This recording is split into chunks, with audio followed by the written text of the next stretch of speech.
The laughter hit Marcus Hill before the sirens did, sharp, careless, and loud enough to turn heads across the sun-baked shopping center parking lot.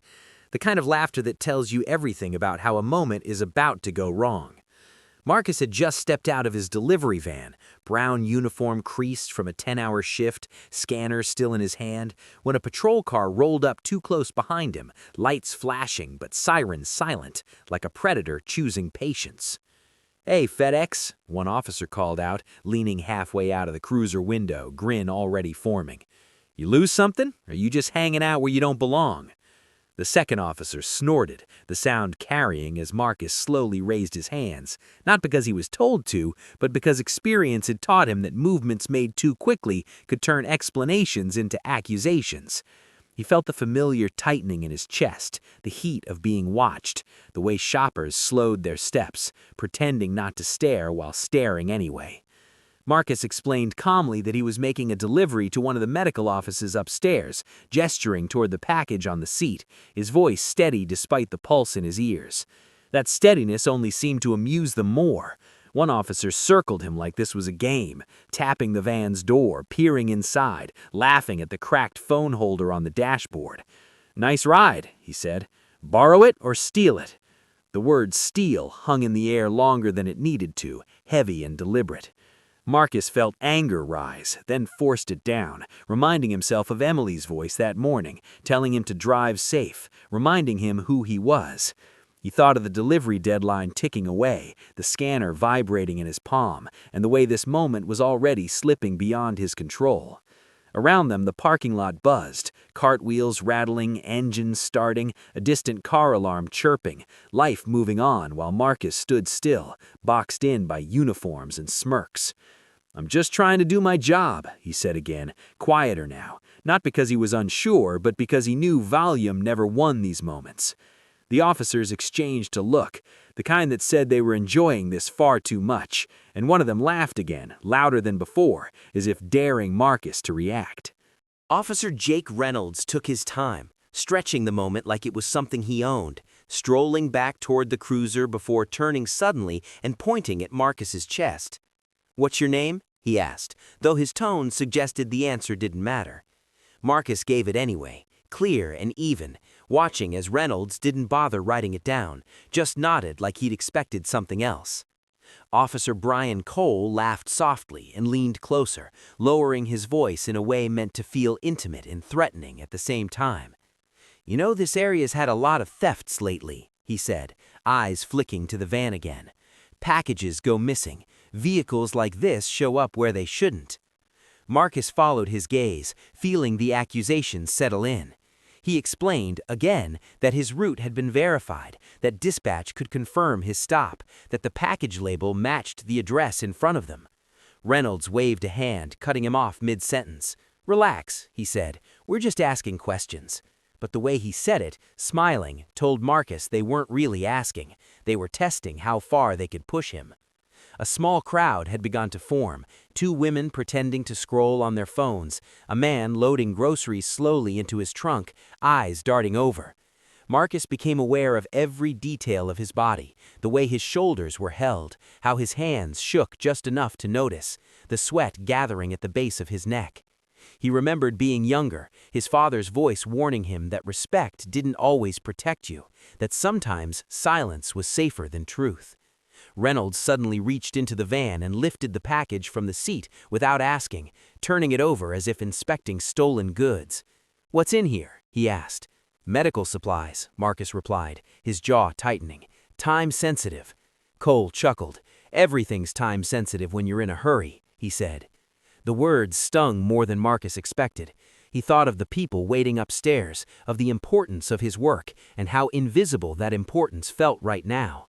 When Reynolds asked for his ID, Marcus hesitated for half a second, not out of fear, but out of exhaustion, then reached into his wallet.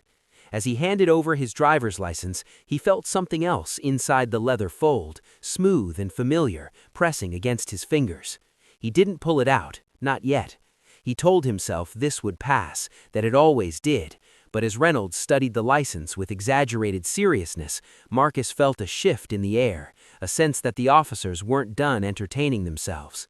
Cole leaned back against the cruiser, arms crossed, smiling like a man settling in for a show, and Marcus realized this stop was no longer about a delivery, it was about control, and the knowledge made his pulse quicken despite his calm exterior. Reynolds held Marcus's license up between two fingers like it was something he'd found on the ground, squinting at it, then glancing back at Marcus with a slow, exaggerated frown. "Marcus Hill," he read aloud, "you live pretty far from here, don't you?" The question wasn't curious, it was accusatory, layered with implication. Marcus nodded, explaining that delivery routes shifted daily, that his company covered multiple districts. Cole laughed again, a short burst, and shook his head. "Man's got an answer for everything," he said, like that in itself was suspicious. Reynolds tapped the license against his palm, then turned and walked back to the cruiser, leaving Marcus standing alone in the open space between the vehicles, exposed. Marcus watched him go, every step heavy with uncertainty. He'd been in this position before, waiting while someone with a badge decided what version of him they wanted to see. Around him, the afternoon light softened, shadows stretching longer, the day moving toward evening while time for Marcus seemed stuck. A mall security guard lingered near the entrance, clearly aware something was wrong, but unsure where he fit in the hierarchy of uniforms. Reynolds returned, license still in hand, and sighed dramatically. "You ever been arrested?" he asked. Marcus answered no, his voice steady but tight. Cole pushed off the cruiser and stepped closer, invading Marcus's space. "Mind if we take a look in the back?" he asked, already moving as if permission was a formality. Marcus swallowed and nodded, knowing resistance would only escalate things. Cole slid open the rear of the van, peering inside at the neatly stacked packages, the result of hours of careful work. "Looks like a lot of boxes for one guy," Cole said. "You sure all these are legit?" The humiliation burned. Marcus felt the eyes of strangers on him, the unspoken judgment that maybe the officers knew something they didn't. He thought about calling his supervisor, about explaining later why his route was behind, and felt a weariness settle deep in his bones. Reynolds handed the license back but didn't step away. Instead, he folded his arms, studying Marcus like a problem he hadn't solved yet. "You seem awful calm for someone getting questioned," he said. "Most people get nervous." Marcus met his gaze for the first time, careful, controlled. "I don't have anything to hide," he said. The silence that followed was thick, stretching long enough that Marcus could hear his own breathing. Cole slammed the van door shut harder than necessary, the sound making several bystanders flinch. "Maybe," Cole said, "or maybe you're just good at pretending." The words hung there, heavy and unresolved, and Marcus felt the situation tightening like a knot, pulling him closer to a moment he couldn't yet see, but somehow knew was coming. The stop shifted from inconvenient to openly hostile when Reynolds glanced at his watch and smirked, as if time itself was on his side. "You know," he said casually, "we could detain you for a bit, sort things out." The way he said detain made it sound like a suggestion, but Marcus heard the threat underneath. Cole nodded in agreement, rolling his shoulders, already imagining the paperwork as a minor price for the power they were exercising. Marcus felt the weight of the moment settle fully on him now, the missed delivery alerts piling up, the phone in his pocket vibrating with dispatch notifications he couldn't answer, the quiet realization that his calm hadn't bought him respect. Around them, the crowd had thinned, people deciding this wasn't entertainment anymore, that staying might mean being involved. A mother tugged her child away, whispering something Marcus couldn't hear. The security guard took a step closer, then stopped, frozen by uncertainty. "I've done nothing wrong," Marcus said, choosing his words carefully. "If there's a problem, I'd like to know what it is." Reynolds laughed softly, shaking his head. "That attitude right there," he replied, "makes things complicated." Cole stepped forward and pointed toward the cruiser. "Hands on the hood," he said. For a brief second, Marcus hesitated, not in defiance but in disbelief that things had reached this point. His heart pounded hard enough that he felt it in his throat. He thought of Emily again, of the life they'd built, of the promises he'd made to come home safe. Slowly, deliberately, he moved toward the cruiser, placing his palms flat against the warm metal, every sense sharpened. The humiliation was complete now, his body positioned for compliance, his dignity balanced on the mood of strangers. As Cole stood behind him, close enough that Marcus could feel his breath, Reynolds leaned in and lowered his voice. "Funny thing," he said, "people like you always swear they're just doing their job." The words cut deep, and for the first time Marcus felt his restraint cracking. Not into anger, but into resolve. He shifted slightly, careful not to startle anyone. "Before you do this," Marcus said, voice low but firm, "there's something you should see." Reynolds raised an eyebrow, amused. "Oh yeah?" he said. "What's that?" Marcus took a slow breath, reached carefully into his back pocket, and pulled out his wallet. His fingers brushed past his driver's license and closed around the smooth plastic card he'd felt earlier. He didn't show it yet. He just held it there, feeling its weight, knowing that once it was out, there would be no going back. The parking lot seemed to quiet, the air tightening as Marcus turned slightly, still facing the cruiser, ready to reveal the one thing he'd hoped he'd never need to use. Marcus turned just enough to make himself visible without breaking the posture they'd forced on him, his movement slow and deliberate, every instinct tuned toward keeping the moment from exploding. "I'm reaching into my wallet," he said clearly, the way he'd learned to announce even the smallest action in situations like this. Reynolds nodded impatiently, clearly expecting nothing more than another excuse. Marcus slid the card out and held it between his fingers, extending it backwards so the officers could see without him turning fully around. It wasn't flashy, just a clean, official-looking ID, heavier than a driver's license, bearing the city seal and bold lettering across the top that read, "Police Department, Family Identification." Reynolds' laughter stopped mid-breath. Cole leaned in, squinting at the card, and for a split second the two of them looked at each other, the shared grin gone, replaced by something sharper and less comfortable. "What is this?" Reynolds asked, his voice noticeably flatter. Marcus straightened slowly, turning to face them now, his hands visible. "It's a family ID," he said, "issued by the department." Cole took the card, his fingers suddenly careful, and read it again, slower this time. The name printed beneath the seal landed like a dropped weight, Chief Daniel Hill. The shift was immediate and unmistakable. The casual slouch in Cole's shoulders disappeared. Reynolds cleared his throat, glancing toward the cruiser, then back at Marcus, as if recalibrating the entire situation.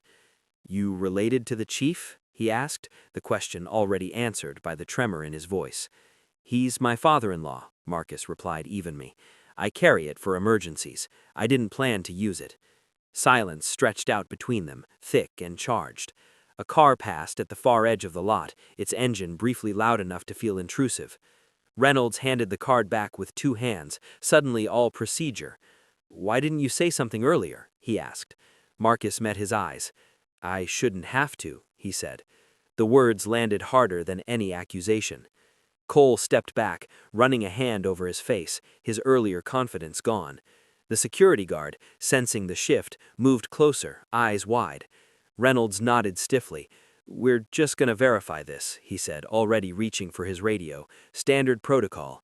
As he turned away, Marcus felt the tension in his body ease just slightly, replaced by a different weight, the knowledge that the rules of this encounter had changed, and not because of anything he'd done wrong, but because of who his family was. Reynolds spoke quietly into his radio, turning his back as if distance might soften the embarrassment now creeping up his spine.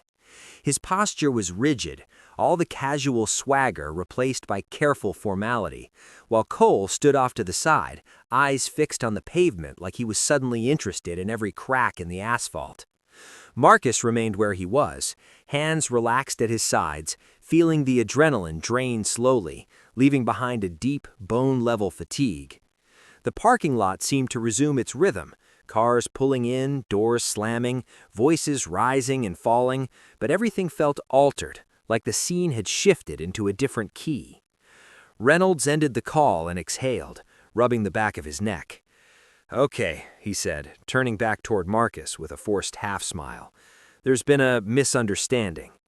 The word misunderstanding sounded thin, inadequate for what had just happened. Cole nodded quickly. Yeah, just routine, he added, though the word routine now carried a nervous edge. Marcus didn't respond right away. He watched them, noting the way they avoided his eyes, the way their hands hovered near their belts out of habit rather than threat. The radio crackled again, and Reynolds listened, his expression tightening with every second. When he looked back up, the last traces of humor were gone. "Sergeant Parker is on her way," he said. "She wants to speak with everyone involved." The phrase "everyone involved" made Marcus wonder who else had been pulled into this moment without choosing to be. A few bystanders lingered at a cautious distance, sensing that something significant was unfolding. The mall security guard stood closer now, shoulders squared, as if his presence suddenly mattered. Cole cleared his throat. "You're free to go," he said to Marcus, then hesitated. "For now." Marcus shook his head slowly. "I'll wait. I want this documented." The statement surprised them both. Reynolds raised his eyebrows, then nodded, respect, or at least caution, finally entering his expression. "Understood," he said. As they waited, Marcus leaned lightly against his van, the metal warm against his back, thinking about how easily the moment could have gone differently, how close he'd come to being handcuffed for doing his job. When the patrol car pulled in moments later and Sergeant Linda Parker stepped out, her face set in a hard professional line, Marcus knew the stop was no longer just between him and two officers. It had become something larger, something that would follow everyone long after the parking lot emptied. Sergeant Linda Parker approached with a brisk, purposeful stride, her polished boots clicking against the asphalt like a metronome of authority. She was all sharp angles and no-nonsense presence, a professional who had spent years commanding respect in situations exactly like this. "What's going on here?" she asked immediately, eyes sweeping from Marcus to the two officers, her gaze cool but piercing. Reynolds straightened, hands clasped in front of him, while Cole shuffled slightly, unable to meet her steady stare. Marcus explained the situation succinctly, recounting the initial stop, the mocking laughter, and finally the presentation of the family ID. Parker listened quietly, nodding occasionally, her expression unreadable but alert. When he finished, she turned to Reynolds and Cole, and the weight of her presence alone seemed to bend the space around them. "You two," she said slowly, voice low but firm, "explain your actions, starting with why you thought it was acceptable to harass a delivery driver in a public space." Reynolds swallowed, glancing at Cole for support, but found only mirrored unease. Cole stammered, trying to justify the behavior, citing routine procedure and suspicious activity, but Parker cut him off before he could finish. "Routine doesn't look like intimidation. Suspicion doesn't look like public humiliation," she said. Marcus watched, quietly observing the dynamic shift, feeling a cautious relief but staying alert. Parker turned to him, her gaze softening slightly.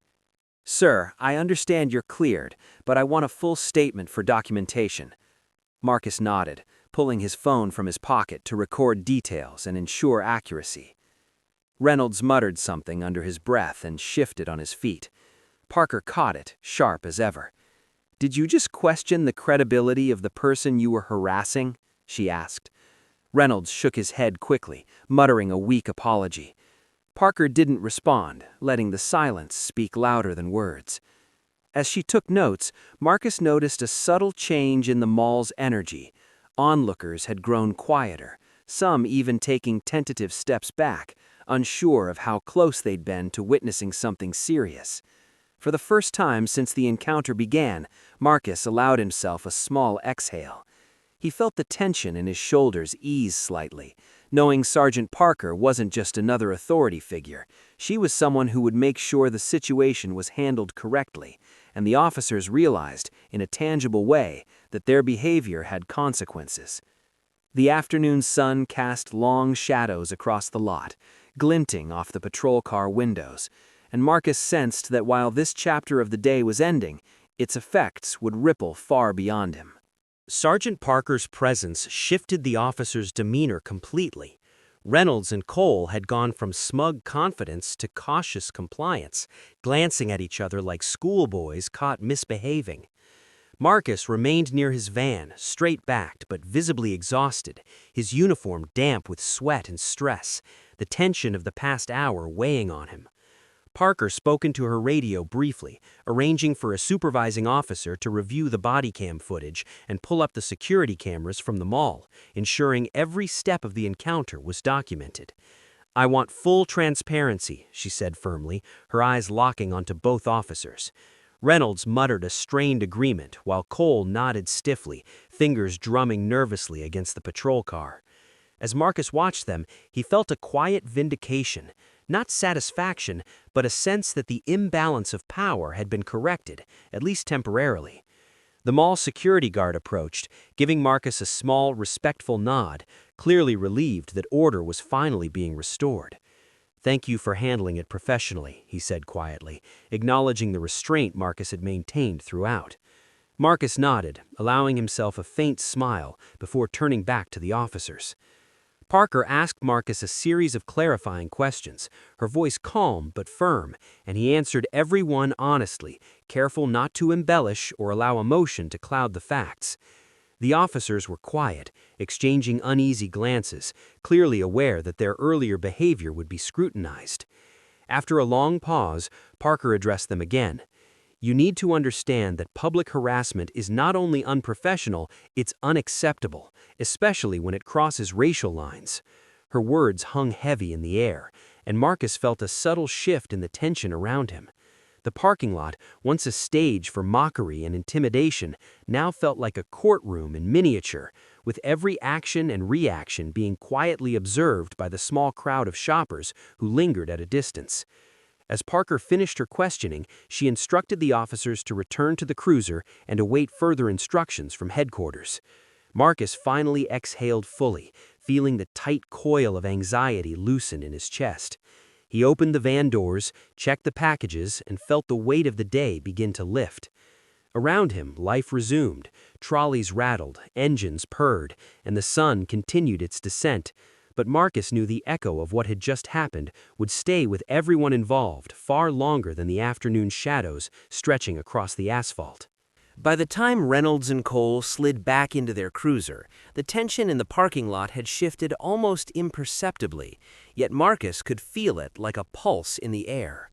The officer's earlier arrogance was replaced by a quiet, brittle caution, and even the mall security guard now moved with a more relaxed posture, no longer hovering in uncertainty.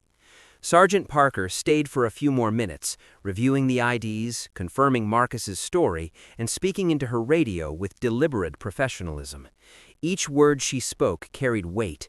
Each command reinforced accountability, a reminder to the officers that their behavior had consequences beyond a simple reprimand. Marcus leaned against his van, running a hand across the roof and letting himself breathe, savoring the small but undeniable victory of having maintained composure in a situation that had felt like it could spiral out of control at any moment. He glanced at the small crowd of onlookers, people who had stopped to watch out of curiosity, concern, or simple voyeurism, and noticed subtle nods of respect, almost imperceptible gestures that acknowledged the dignity he had preserved under pressure. As Parker finished her check, she turned to him with a nod. "You're cleared to continue," she said. "I'll make sure the report is filed correctly and that those officers are held accountable." Marcus offered a quiet thank you, the words carrying relief but tempered by a lingering edge of fatigue. Reynolds and Cole sat in the cruiser, the silence between them deafening, both replaying the encounter in their minds, aware that what had just happened was not just a lesson, but a record that could follow them for years. Marcus climbed into his van, starting the engine, and felt the hum beneath him as something close to normalcy returned.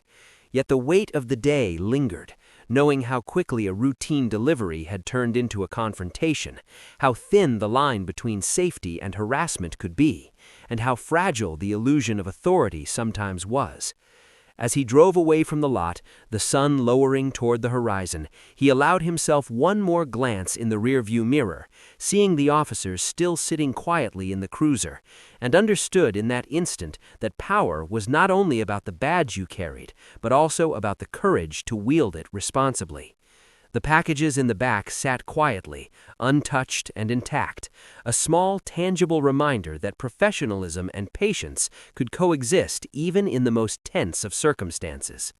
Marcus Hill felt the day slowly shift back into routine, yet he knew that the memory of this encounter and the respect it had earned would stay with him far longer than the route he was driving. Marcus pulled into the next stop on his route, the late afternoon sun casting long golden shadows across the street, painting the world in the kind of calm that felt almost unreal after the storm of the past hour. He parked, checked the address on the package, and took a slow, steadying breath, allowing the tension in his shoulders to finally unwind. Inside, the medical office receptionist looked up, surprised to see him arrive right on time. Marcus offered a polite smile, handing over the package and signing the digital confirmation. The scanner buzzed in his hand, a mundane reminder of the rhythm of work and life continuing despite the drama that had unfolded earlier. He glanced out the window at the parking lot, emptying now, a soft breeze stirring the leaves on the trees lining the street, and for a moment he allowed himself a fleeting reflection on what had happened. The officers' mocking laughter, the sharp tension, the sudden reversal the family ID had brought. It wasn't just the relief of being cleared, it was the reminder that standing firm, staying composed, and holding on to dignity even under pressure could shift power in ways that weren't always visible at first. He thought about Sergeant Parker's decisive presence, the quiet nod from the mall security guard, and even the silent acknowledgement from bystanders, realizing that accountability could ripple outward quietly but profoundly. Marcus returned to his van, starting the engine, the hum familiar and reassuring. He felt gratitude mixed with a lingering alertness, knowing that while the immediate danger was gone, the world remained unpredictable, and every encounter carried weight. Driving down the street, he watched sunlight glint off the windows of buildings, the city moving forward as though nothing had happened, while in his mind the lesson lingered in clarity. Professionalism, calm, and a measure of quiet courage had carried him through a moment that could have easily gone wrong. He tapped the steering wheel lightly, letting the rhythm of the road ease the last traces of adrenaline, and continued toward his next delivery, aware that the day had tested more than just his work ethic. It had tested his composure, patience, and presence of mind. And through it all, Marcus Hill felt a quiet affirmation of self-respect, the kind that doesn't need applause, headlines, or acknowledgement, because some victories are measured in dignity preserved rather than in praise received.